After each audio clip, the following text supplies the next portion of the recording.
Hi, I'm John. Welcome to my channel, Effusion Knowledge. This is part one of my hydroponics.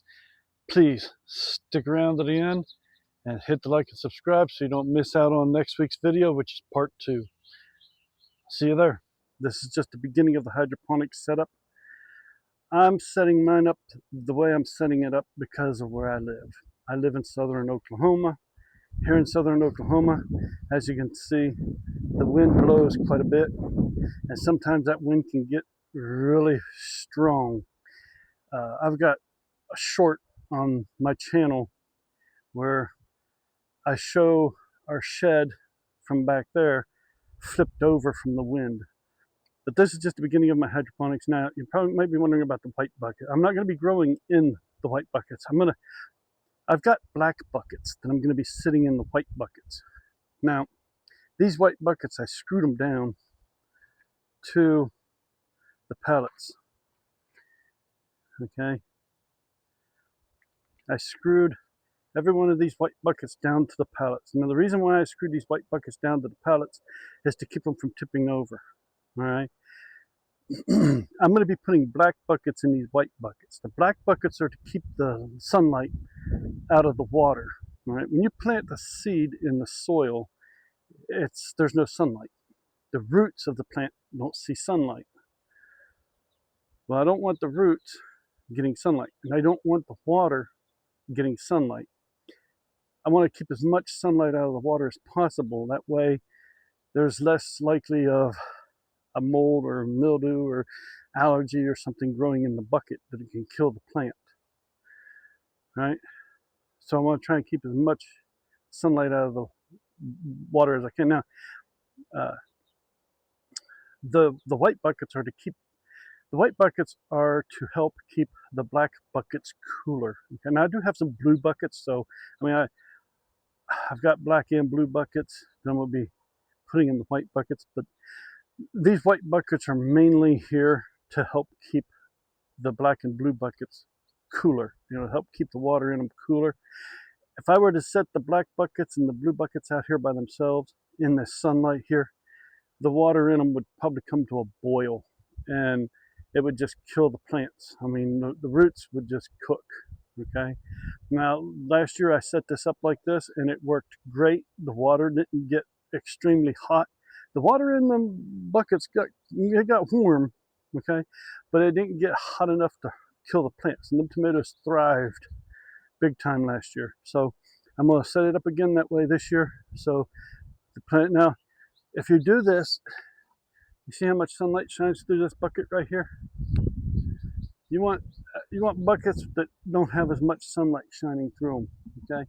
The less light that can get through these white buckets, the better, because then it keeps your black buckets and blue buckets cooler, okay? Now you can use red buckets if you want, but you really want to keep them cool, the water in them cool. You don't want them getting hot in the sunlight. Again, you don't want to kill your roots. So anyway, I've got them screwed down, and now you might be wondering, if I'm going to be putting black buckets in here and I'm going to be filling the black buckets with water, right? Why would I need to screw these down? Because the water in the black buckets will hold, the weight.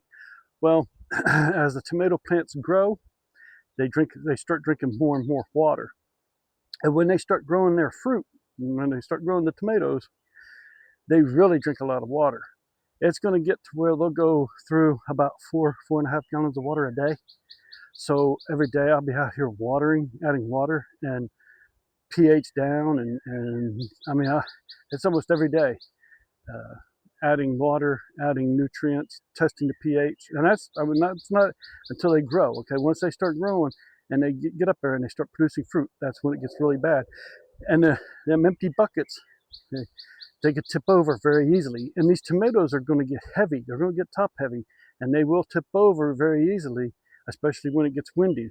So to keep the buckets from tipping over, I put them in these buckets that are screwed down. Okay, you'll see it'll all come together as I do this. These here are the lids that go on the black 5-gallon buckets. The black 5-gallon buckets, let's see if I can get you up close. These are the 5-gallon buckets. These are the lids. Okay, these are the grow baskets. Okay, I'll be putting some, I don't know if my camera's working right enough for this, But I will be putting some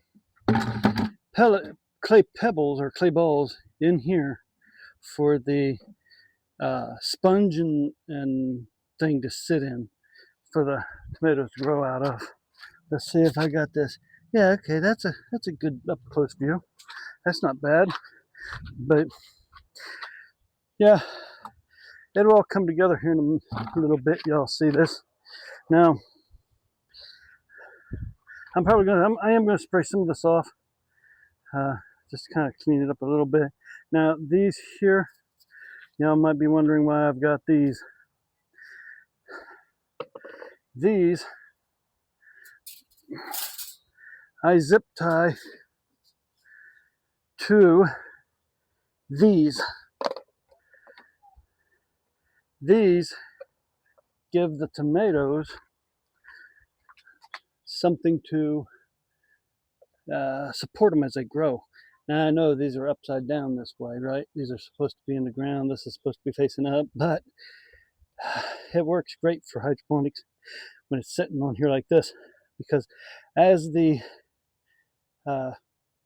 tomatoes grow, this gives them support, and we can zip tie some of the branches to this to give the branches support, because the branches will get so heavy from the tomatoes that are growing on them, because they will grow a lot of tomatoes. So I'm gonna get to zip tying this all together. Now I might fast forward through a little bit of this, and I won't be finishing up everything today because of the fact that I don't have everything to finish everything today. But now I do have holes in these right here where I will be zip tying them down to the buckets. I will zip tie these down to the bucket, and then these will be zip tied to this. Now the way I zip tie these to the bucket is in a way to where I can still open them up, because I gotta be able to add water to the bucket and test the pH and add nutrients and stuff. And when these are full of clay pellets, you can't get a pH tester down in there, and you really don't want to spray water down through there any more than you need to. So this here works great. I will show you all this here in just a second as soon as I get one of these put together. So once I get these on the bucket, I set them up on the bucket. I can still open them up from one side, okay, like this. I'll be able to put them on the bucket like this, and then I'll still be able to open it up again, like I said, to be able to put water in and test the pH. Now, as them plants get really big, okay, it's going to be easier for them to tip over if they get top heavy. So I set a red brick on the side that tips open. I set a red brick there. This side will be zip tied. This side here will flip open, but I'll set a red brick here to keep it from being able to topple over. It won't be able to topple this way because there will be zip ties, but it can topple over. You know. So let me show you what I'm talking about here. If I can get this on the camera without blurring it all out and everything. As you can see, again, like I said, I zip tied right here, okay? And then I have a hole right here in the lid. And then I have a hole right here in the lid. And this hole and this hole are so I can zip tie it to the buckets. Now I got holes in the buckets. Let me see if I can if I'm getting this right here, so y'all can see everything. Okay, so again, let's see. I took my sunglasses off. Okay, see this hole right here? This hole right here is going to be one of the holes that holds this lid right here to the bucket. And then this hole right here, right there, is going to be the one that holds the lid to the bucket. Okay? And then the bucket, I have a hole right here. Oops. I have a hole right there in the bucket for the zip tie to go through, and a hole right there for the zip tie to go through. Now, this hole right here, down lower, that's for the air hose to go into the bucket. says I want air in the bucket because I got to aerate the water, right?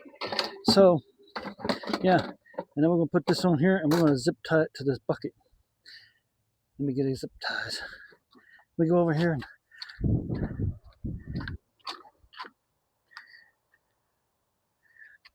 and I don't need them really big zip ties right now.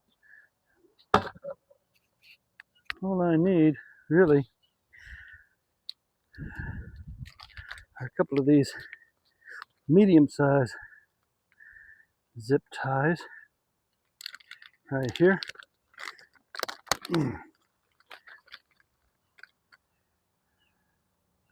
Now, these things feel flimsy, but I tell you what, they sure hold up. All right, now, where are my holes for right here? Is one, and there's the other. Okay, so this lid, this lid does not go to this bucket because those holes don't line up. So I got to find the lid. I got to find the bucket that this lid goes to. Because when I put these together last year, I lined the holes up with the lids in the buckets, and I didn't make them all interchangeable. So I have to find the bucket that the holes line up with. These tomato plants, their branches will get so heavy from the tomato, their branches will actually just drop. Okay, so we zip tie them to keep them up so they don't just fall. You know, they'll snap. The branches will get so heavy from the tomatoes they'll literally snap off of the tomato plant if I'm not careful. Yeah, that's how good hydroponics works. I love hydroponics because you can get such a high yield out of it compared to soil. Again, I'm just zip tying these to the lids. Okay, and then I have holes right here and right here where I'm going to be zip tying these down to the buckets. Like instead of when I zip tie these to the buckets, okay, I'm not going to zip tie them so tight that they can't move, right? I'm not going to.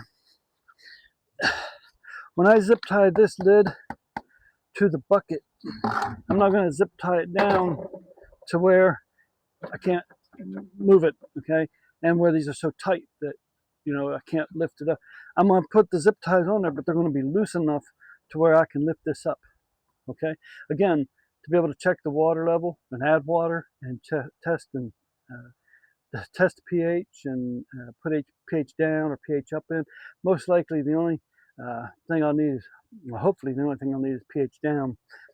Most tap water is around 7. Okay, it might be a little higher than 7, like it might be a 7.5 or 7.0 something. It might be a 6.9. Okay, but most city water, most drinking water is right around 7, close to it. 6.9, 7.5, something like that. Just depending on your water supply. So mostly what you need is just pH down. Now you want to get a bottle of pH up just in case you lower the pH too low on accident. You can bring it back up a little bit, but you're definitely going to want a lot of pH down. All right. Now all I got to do is figure out which buckets these lids go to. And once I get that figured out, I'll get back with y'all. All right. Now that I have the appropriate lids with the appropriate buckets, I'm ready to start getting the buckets washed out and cleaned up. Now, I'm not going to use any soap or anything. I'm just going to wash them out with a rag and some clean water. Get them cleaned out and cleaned up and get them ready for, for me to fill and everything. I still got to get the seeds and everything all put together yet. I still got to get the air pump and air hoses and everything together yet. So before I even get these filled with water, I got to get the air hoses, the air pumps, and everything put together. But if you're wondering, now how do I know, again, that the right lid is with the right bucket? Again, I have holes in the buckets, okay, for the buckets to be zip tied down to. And the holes on the top of the bucket and the holes on the side of the bucket, they line up. I lined them up for each bucket. So each bucket has its own lid. Each bucket holes line up with its perspective holes. This hole lines up with, okay, this hole lines up with this hole, and this hole here lines up with that hole there. So when I first put these together last year, I made sure that my holes lined up. So, and each bucket's different. So all I gotta do is line up the holes with the buckets, and I got the proper bucket with the proper lid, and I don't have to drill any more holes in anything. Less holes, the better. Now I do have a third hole in these buckets, like right here. I got 2 in this one, but I ran 2 hoses in this one last year for, I can't remember why. But I only need, same as with that one. These were pepper buckets. That one's a pepper bucket. This one was a pepper bucket from last year. All right, they're going to be tomato buckets this year. But for some reason, I had 2 aerators going in. I'm only going to be using 1 aerator full for each bucket this year. But I will have 2 stones on down in there. So I'll be taking a hose in, and I'll be teeing off that hose. And then on the end of the tee, I'll have 2 aeration stones, little 1-inch aeration stones. Here's an air pump. Here's an air pump. And this is all the air hose. And these are one-way check valves, one-way valves, air valves. The air can only flow through these in one direction, which is nice. And it only allows, if for some reason the pump shuts off and the air backs up, or the water backs in, the water can't get down into the pumps, because this will stop the water from getting to the pumps. These are my little 1-inch aeration stones. And as you can see, they're smooth right here, and these are smooth. Okay, and that's why the hoses kept slipping off. So I'm just going to be super gluing them together. And here's one of the tees where the hoses tee off to go down into the bucket.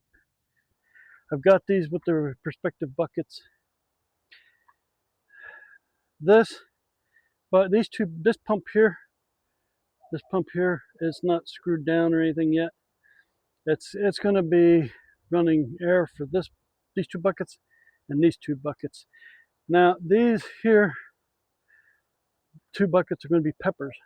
These 2 buckets here are going to be tomatoes.